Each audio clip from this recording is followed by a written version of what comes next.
Hello, welcome back. It has been a while, or should I say, hey, what up, subscribbles? But yes, it has been a while. About 8 months since I've last uploaded a video, but almost 2 years since I last uploaded this beauty. Scarlett, please get out of the way. But yes, I am going to be making another update about this because I feel like it's been long enough that I should update you guys on where I am in my life with living with Pectus Excavatum. It's really weird saying that. I feel like I don't say that word enough. There was some questions on the last video that I wanted to address. So I haven't read all of the comments as of recent. I mean, obviously, since I uploaded the video 2 years ago, it's been a while since I've kind of read them, but I did just rewatch the video, so that way I try not, I'm not gonna, words. I did just rewatch the video, so I'm going to try my best not to repeat things in detail again. One of the questions that I do remember seeing in the comment section was, I did answer it in the comments, but someone had asked what I have done in my relationships to let them know, like, when is it a good time? How do I bring it up? If you have a romantic interest with someone, it is your job to be as completely open and honest with them as you can. I think on the first date, if you use Tinder, not the best app, but if you use Tinder or any other dating site, if you're talking, I mean, that's kind of fine if you're just talking in the chat, but when you go to meet them, I feel like it is a really good time to let them know. Just because then you have that face-to-face conversation, it's not something that you should hide behind a screen with, I feel like personally. If you are more comfortable with letting them know, at least over text, I feel like that's fine, just as long as you guys make sure to talk about it in detail on a first date. So like I had said, my last 2 relationships, I was very fortunate in that they didn't care that I had it. And I feel like a part of that was because I definitely did mention it before we had started dating. So if you're a younger person dealing with this, my first real boyfriend I had when I was 16. Being around that age, obviously it's kind of weird to talk about that stuff sometimes. Like, hey, just so you know, like, my chest caves in. A lot of the times, I know people aren't ready at that stage for them to see it anyways. Even if you're not planning on doing anything, it is, I feel, important to let them know, just so that way they know. They deserve to know they're going to be with you. If, say, it does go that far, don't you think that'd be kind of awkward if you guys are getting to that point, a shirt comes off, and then you have to explain it? I feel like it's not necessarily a catfish, but it's definitely not okay to keep something like that from someone. So my first boyfriend, when we were 16, I definitely let him know because we were friends before, so he had already known. All of my close friends of my teenage years, they knew that I had it. My second boyfriend, who I was definitely more serious with, again, was kind of friends with him before. We worked together. I definitely let him know beforehand because a lot of people that I worked with knew about it, because if I was sitting there in pain, obviously I can't really hide that. I can't just be like, oh, no, I'm good, just chest pains. They're going to want to know why. So he definitely knew beforehand, and again, he didn't care. So if someone really likes you, they definitely shouldn't care that you have something like that. And now... huge life update. I'm engaged to my now fiance. And again, I let him know. I was friends with him in high school, and I feel like I had mentioned it to him before, but I don't think he remembered because we weren't necessarily that close in high school. But when we had gone on our first date, not really, we were just hanging out, but I guess I count it as a date.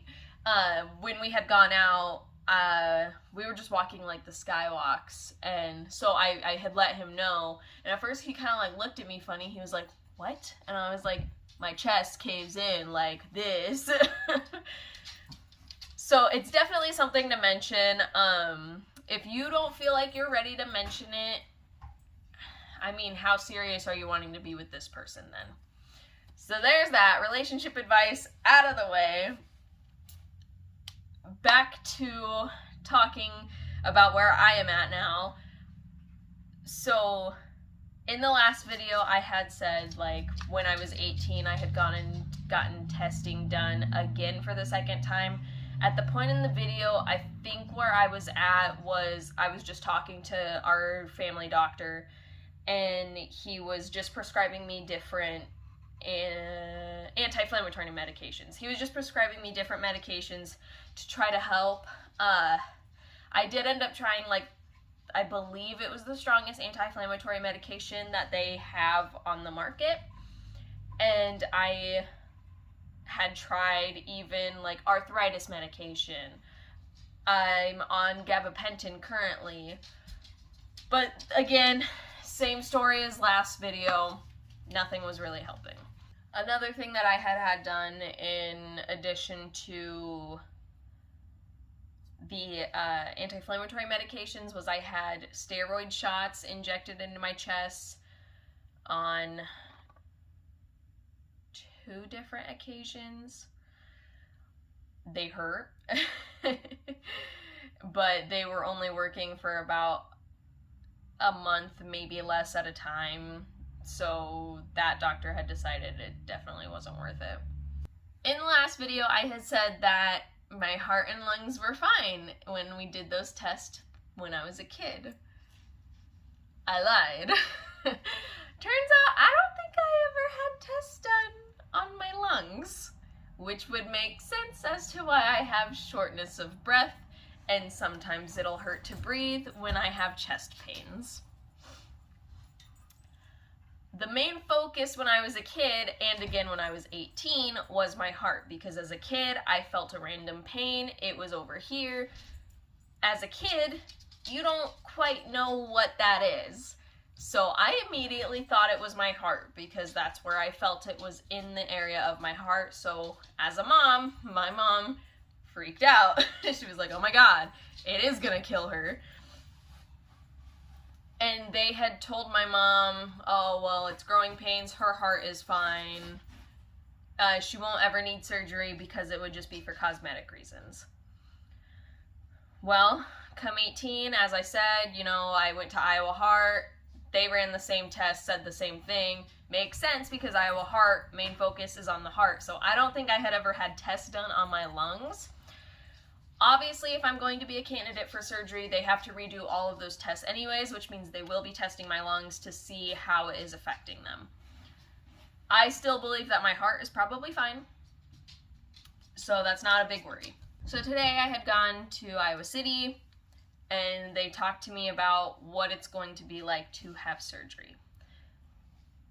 So why we are so mad at these doctors when I was a kid for saying that I was going to be fine at birth, at 10 years old, and at 18 is because now I'm 22 and they said that the best possible outcome for this surgery is done on when you're about 14 or 15, where you're done growing, but your ribs are still flexible enough to do the procedure. What the procedure is, I talked about it a little bit. It's the Nest procedure where they'll take a bar, and they kind of described it more in depth to me. There will be 2 incisions on either side of me. The bar, it's kind of U-shaped like this. So the bar is going to kind of like go in through one side, and they're going to kind of like flip it in there as a U, and then they'll flip the bar up, and it'll basically just push my chest out. Why that's easier for kids is because if their bones are more flexible, there's less chance of a breakage, I believe. So me being 22, my bones probably aren't as flexible anymore, which means a lot of my ribs are probably going to break. So it's going to be a lot more hurtful for me than it would have if I had it done 8 years ago.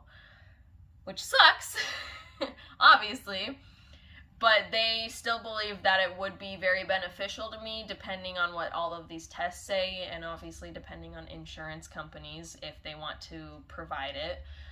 depending on the test results. So they still think because I'm having these pains, because it's possible it is affecting my lungs, we're probably just going to push forward and do these tests. And then depending on what the tests say is going to be the deciding factor if I get surgery or not.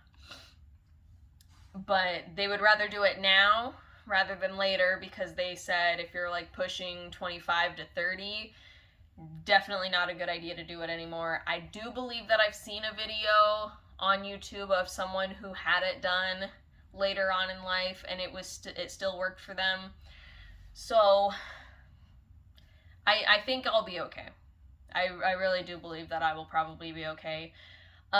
Complications with this type of surgery. I'm not a doctor. This is just what I was told. I'm relaying the message to you guys, so that way if you are going through this, if you're kind of scared to talk to a doctor or anything, this is what they had told me. So I don't want to go spreading misinformation, but this is what they had said to me. So certain complications, obviously your body can reject the bar. So what I mean by that is your body might try to fight it. Basically, I mean, it's a foreign object in your body that does not belong there. So it could cause an infection, or if the infection is bad enough, they might have to take it out, or they can give you antibiotics. Another reason why they would need to take the bar out is occasionally, and I feel like I might be more at risk for this since my bones aren't as flexible, the bar can shift, or there is a possibility of it just moving back down. Obviously, bones are strong, so that's why it's probably better to do it the younger you are, because your bones aren't gonna fight back as more. If it just kind of like repositions itself, they can go in and position it back. If it flips down, same thing, but depending on like how bad it is, they might have to just take it out. Another thing with the bar is I don't have to keep it in forever. It's just about 2 to 3 years. It kind of depends on the severity of it. Obviously, it depends on how well it holds. So I believe, I mean, she said that mine is probably more on the mild to moderate side, just based on her feeling it. Like, we haven't had any tests done yet, so this is just from what the doctor had seen. I feel like that means I would only have to have it for about 2 years, just because if it's mild or moderate, then it probably, but I guess I don't know for sure because I'm also older, so who knows. I just feel like I won't have to have it in for that long. I definitely feel like spreading awareness about Pectus Excavatum is very important, because I still don't think there's a lot known about the disease, and obviously it was written off when I was born, it was written off when I was 10, and it was written off when I was 18. So I definitely could have been done with pain for a while now. So I feel like it's very important that doctors don't be so quick to just say because a kid says they're in pain that it's growing pains, especially when it's very clear that I have this. So that was, me and my mom were very upset about that today. That they just kind of, but what were we supposed to do? We were just listening to doctor's orders. But we also just feel like, if a 10-year-old is saying their heart hurts and you check everything and it's fine, that if this is very noticeable and they did know that I had it, because again, they ran all these tests, I feel like they definitely should have ran more tests than just to make sure my heart was fine, because obviously something wasn't fine. So that was my update. Obviously, as things progress, I'll hopefully be better at keeping you updated.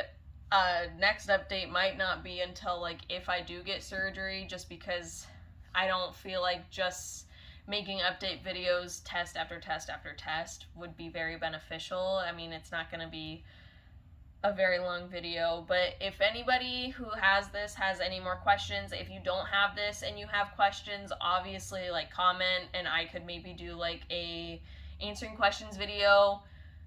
If you haven't seen my first video, I would go watch that just to see if I cover any of those questions.